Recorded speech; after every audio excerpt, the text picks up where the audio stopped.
you know Croydon only from the headlines, then you'll probably know two things about us. We produce a lot of culture, and also we are a borough that has declared itself bankrupt on more than one occasion. It's quite unusual to say those two things in one sentence. However, you are here at Croydon Chats, which is the living room podcast from TBXH. And this is where the people of London's largest, youngest, and most diverse borough come together to share their stories about how they're shaping up the borough, what's really happening. So you're hearing more beyond the press releases. I'm Caron, and really excited for our very first episode. And we're actually starting at the pinnacle, the top, with a person who has the mandate to continue what they started and the promise of the Croydon Growth Plan 2025. So Jason Perry is Croydon's executive mayor. He grew up in a council estate in Hamsey Green, spent his youth around Thornton Heath and Crystal Palace, and worked in a family business in South Croydon, as well as being a councillor for nearly 3 decades here. But today's not about sound bites. It's about what it really takes to take that step forward when the books don't balance, when the residents are frustrated, when the borough that this young and this global still has so much potential on the table that takes incredibly special people to extract. And we're going to talk honestly about what kind of Croydon we can still build together and learn more about the man behind the mandate. Mayor Perry, welcome to Croydon Chats. Thank you very much. Lovely to be here. Absolutely brilliant. So first off, let me say congratulations. Hot off the press. This time last week, we were waiting results with bated breath to hear who was going to be leading the Borough of Croydon. And very happy to say you've been re-elected. So what has the first week been like for you? It's been pretty hectic. It's been an element of business as usual, getting back into the office, emptying the car of all the campaign material and things like that, and getting back into the swing of meetings, organising new cabinets, etc., etc. So a lot of behind the scenes stuff this week, but very much looking forward to getting back to the day job. Absolutely. So interestingly enough, we've now had the result that the borough is, you're still CEO, which is brilliant. The man at the top. Things are going to be slightly different because there's no over control from any party. So there was no overall control before. So the council chamber has changed in that we have more Green councillors this time. A couple of Reform councillors have come into the chamber. So it is a slightly different chamber. But the last 4 years, the council chamber has been no overall control. And we're in the same position for this 4 years. But that's the benefit of a mayoralty, because the mayor is the person that leads the place, sets the policy, creates the cabinet.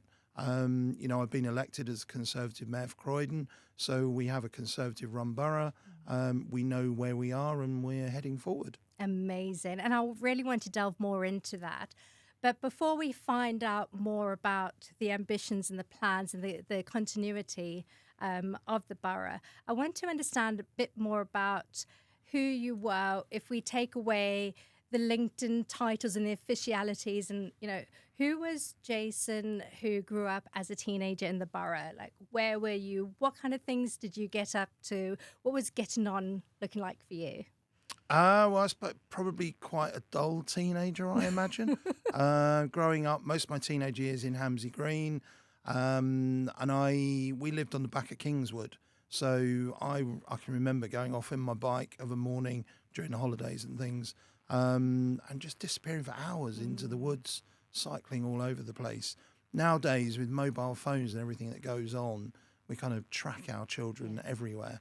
And when I think back, my mum must have had some worrying moments, where's he got to? But that was a lot of my time visiting aunts and uncles up in Thornton Heath, Crystal Palace, a lot of the extended family in the north of the borough. That was kind of me. Worked in South Norwood in a mail order kind of company during my summer holidays when I was a bit older. But yeah, just pretty standard young kid, really. Yeah, that outdoor generation where pretty much when the lights get turned on, that's when it's time to go home. If you were to then compare, what it means to be a 16-year-old today, how would you say it's easier, and conversely, how is it more challenging for young people today? I guess the advent of social media makes a big difference for our children. My children are slightly older now, but it kind of connects you, doesn't it? It connects you to your place, your friends, the world, but it also brings that challenge as well, and the challenges of kind of cyberbullying and all the things you don't want to see coming up on screen. So I guess there's great advantages. Every generation has got something extra, but there's a bit of extra danger there as well. Yeah. So it's a world we have to be careful in, I think. Definitely. And I think the fact that there is more conversation around protecting young people online. We are essentially that first generation navigating digital experiences and parenting through the digitization. So I think positively, though, what I noticed, especially during your campaign, was the amount of young people that were very publicly voicing their opinions about what they thought about the borough, being really active participants. Yeah. And given that we have the large population of 0 to 16-year-olds, essentially there is that generation now that is going to be future voters the next time round. What do you see changing in terms of trends with young people being more involved in the politics of what goes on around locally for them? I think for our young people, they care about the things we care about. They care about dirty streets. They care about what their local park looks like, what their local facilities are. Can they go to Croydon and have a good time? So a lot of the things that we worry about, I think they worry about. And I meet a lot of young people are going to schools, but even just going in and out of Croydon town centre, I see a lot of young people. And it always surprises me how many of them actually know who I am. It's like, so it just kind of shows you how our young people are engaging. And I guess social media does play a part in that. But they are engaging in what's going on in their town, what's going on around them, probably listening to adults talking about stuff. Yeah. So we've got a very engaged young group. And as you say, Croydon is London's youngest borough. So it's really about making sure we're providing the opportunities for those young people, giving them the aspiration to be the best that they can be. The sky's the limit. Yeah. So that's really a focus for me, is giving them the opportunities to be the best. So what does that look like in practice for you? I mean, we've got wonderful accolades that we can talk about. The fact that, through the Brit School, we've got over 72 Grammy Award winners. There are so many worldwide brands that started home at Croydon. We've got the Body Shop, Tropic, so many different types of organizations. Taking that aspirational element for young people, what would your message be then to how can we nurture that talent that we have? Well, as I say, it's about giving them the space to aspire to what they want to be. There are no limits. There's no boundaries. There's no ceiling. They can be whatever they want to be. And I guess as a council, what I've tried to do over the last 4 years is work with our education providers, London South Bank University, Croydon College, looking at the courses they provide, the skills opportunities to upskill our young people, but also working with employers around the jobs they're offering. Yeah. I think apprenticeships are brilliant for our young people. Get them into work, get them learning and earning, and really experiencing what life is like in the workplace. Yeah. And we've done quite a bit around funding for young entrepreneurs. So I meet a lot of young people who want to be a record producer or something. And it's about, well, let's give you the skills to help you do those things. Because it's one thing having an idea, it's another thing being able to deal with company's house and all the other stuff that goes with it. Absolutely. So it's trying to give them the skills really to make the best of life. Definitely. And I think that, something that I've seen a lot online is around celebritized entrepreneurialism. So the best way to learn is actually the boring day-to-day grind. You're obviously also come from a business background yourself, second generation in your own family business. Yeah. And taking on the job as executive mayor, would you say that business acumen has really given you the foundation that you needed to turn things around? I think it makes a huge difference. I mean, I've had to step away from my business for the last 4 years, but I've spent most of my working life in the family business, a small medium enterprise.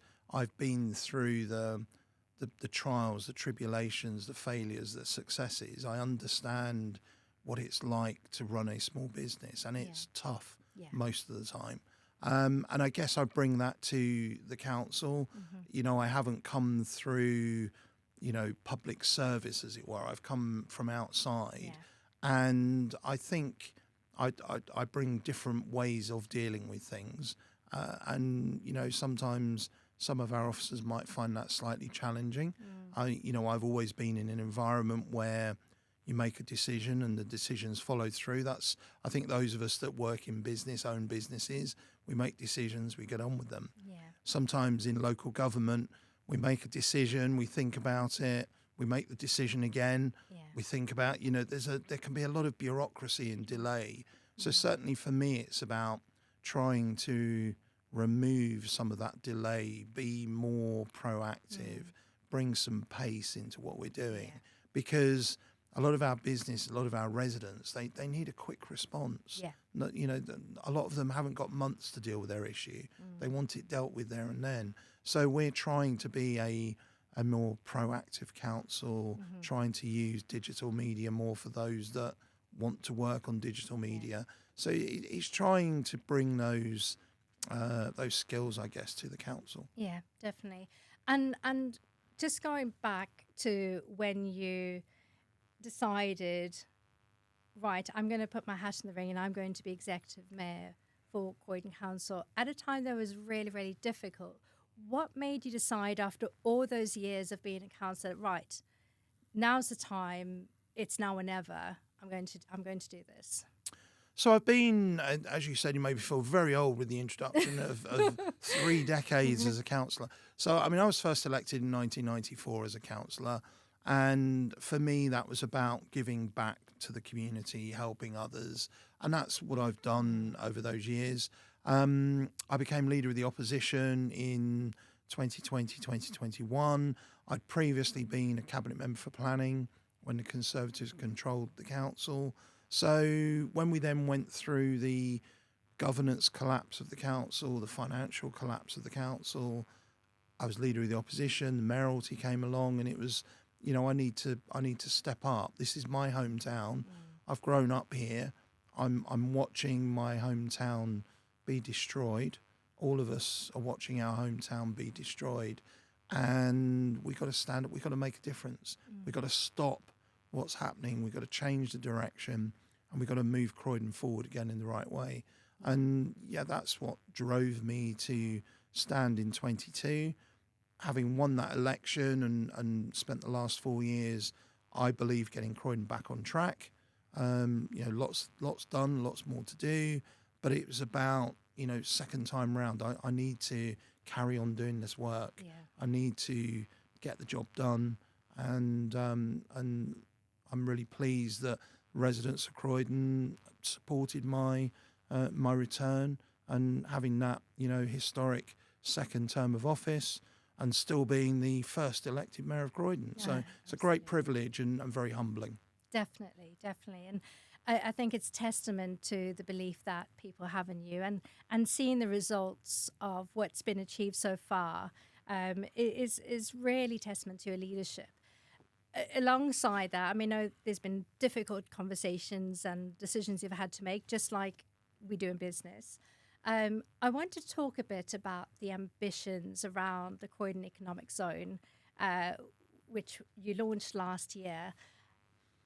How do you see that going forward and transforming the borough? So I want Croydon to be the powerhouse of the southeast that it used to be. I don't think it is right now. I think it has the potential to be that, and that's really what the growth plan was about. I worked with Deputy Mayor Howard Dauber on the London Growth Plan on a cross-party basis, and I really wanted Croydon to be able to tap into that London Growth Plan. And it was what's our USP, and I think you've made the point around culture, Brit School, immersive economy, experience economy. And I think that's where we have some real talents in our borough, and that's somewhere that we can really grow and move forward. That connection to Gatwick, we are so well connected, 15 minutes to London Bridge, 15 minutes to Gatwick. And with the expansion of Gatwick, I'm very much talking to Gatwick about Croydon being that staging post. Land at Gatwick, stop at Croydon, that's your base for your holiday, your business, your break. So I think the potential is huge. We know the high street's changing. We know shopping patterns are changing.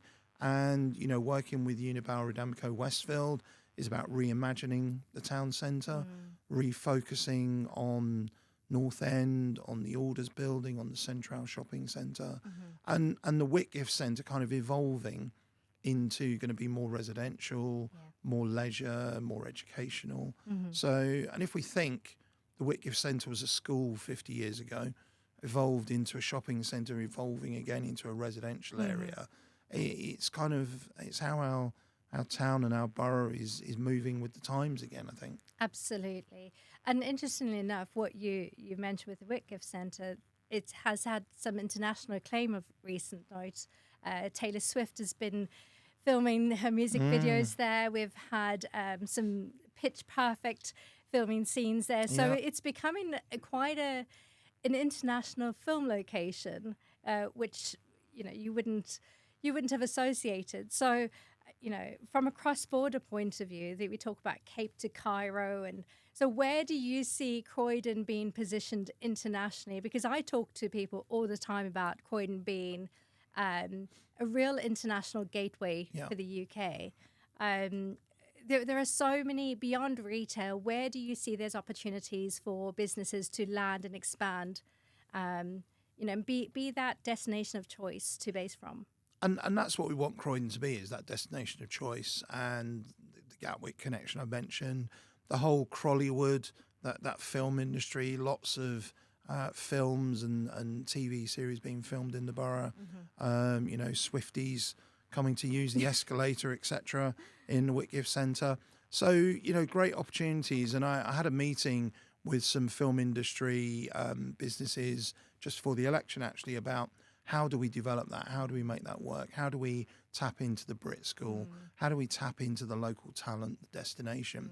So I think we've got a great opportunity to be that international destination. Definitely. If we can get the shopping mix right, the economy, the immersive economy right, the talent of our young people, our culture, I think Croydon's going to be the place to be. Yeah, definitely. And I think you tapped into it earlier, saying with Gatwick's expansion, the amount of new routes that are coming through, I think that just opens up so much more export opportunities in terms of products, in terms of services. And there's that balancing act of not exporting the entrepreneurs that we have here locally. Talking about Croydon versus the narrative, because, there are labels that are easy to, put on the borough as well. If you step back from the paperwork and just listen, what do you think that people mostly get wrong about Croydon? So Croydon gets a bad rap. I think we know that. And Croydon has a reputation for being a bad place.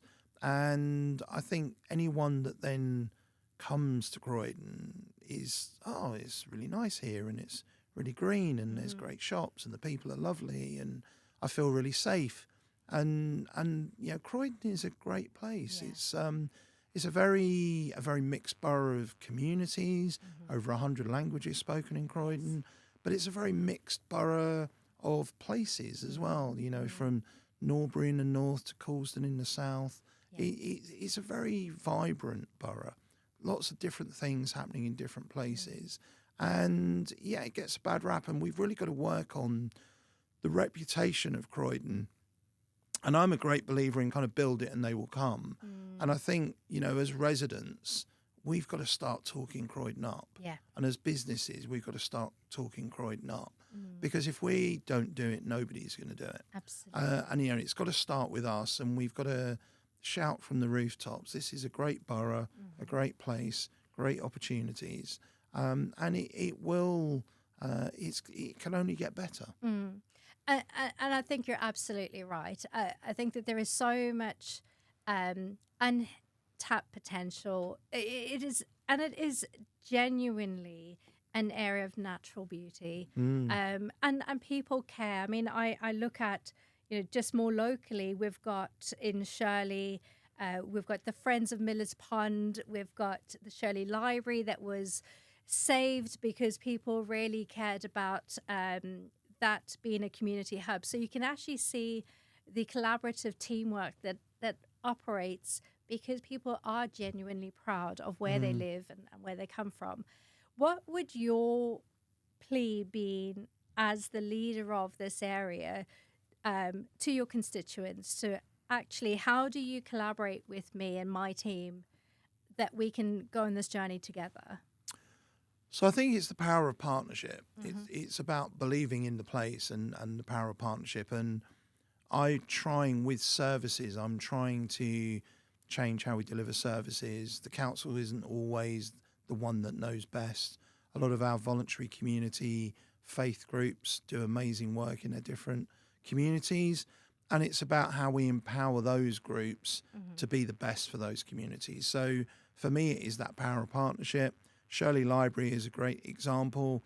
I undertook to improve our library services across the borough. That involved closing 4 libraries, but it wasn't just closing 4 libraries.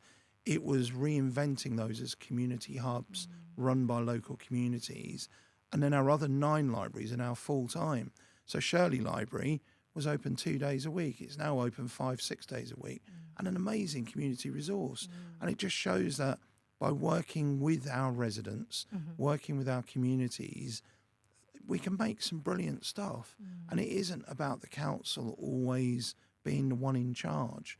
It's about empowering people to live the best life they can in their local area and make the best of their local area. Absolutely. Absolutely.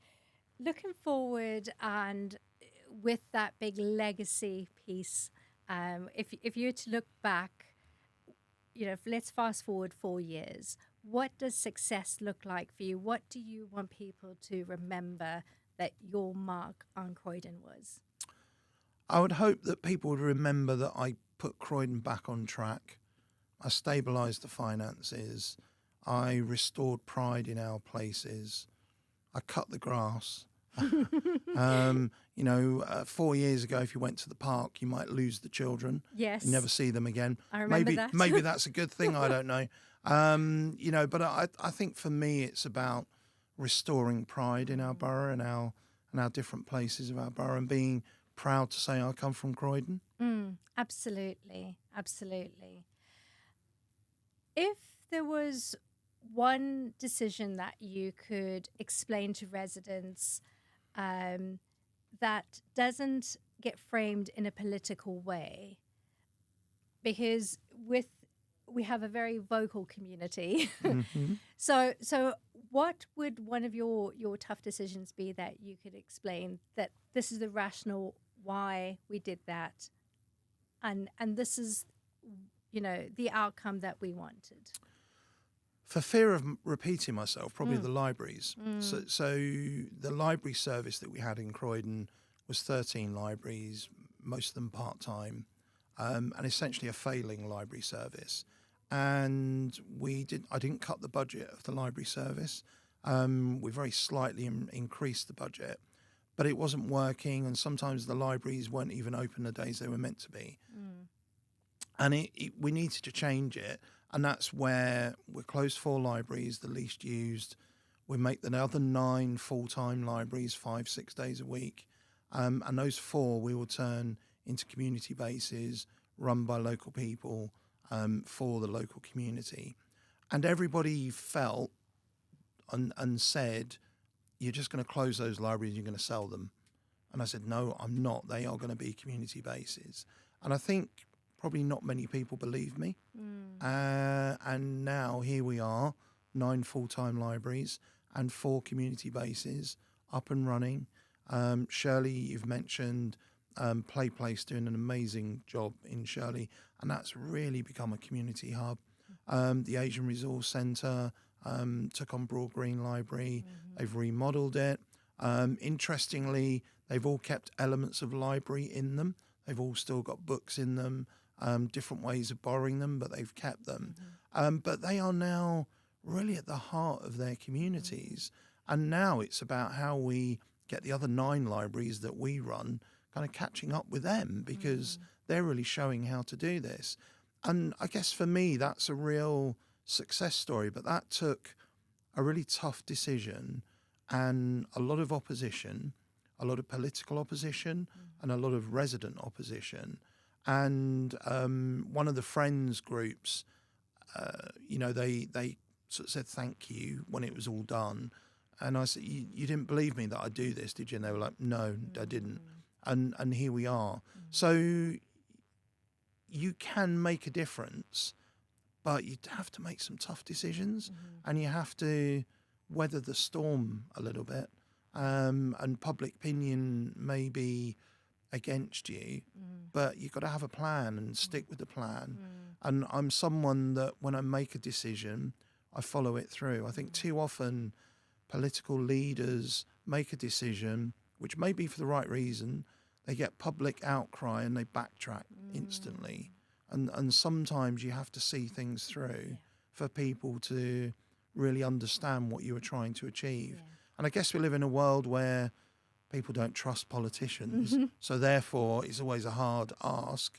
But I would hope, and presumably the election result shows that people do have some trust in me.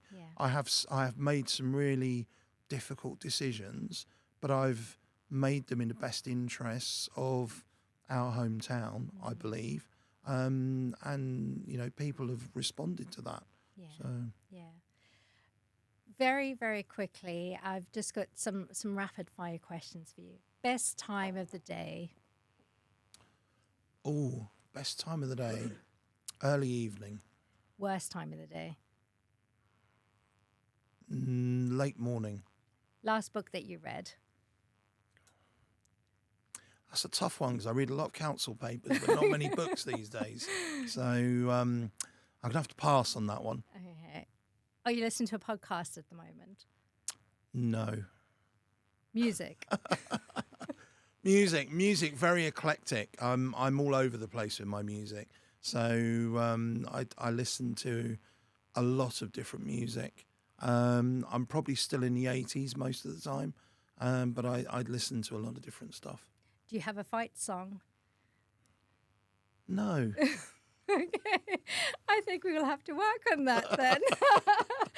Get you ready for the next campaign. Yeah. So other people have probably already got all the good ones. No, I don't. Okay. To be Room for improvement. Absolutely. Absolutely. Favourite football team? Crystal Palace. Of course. Eagles.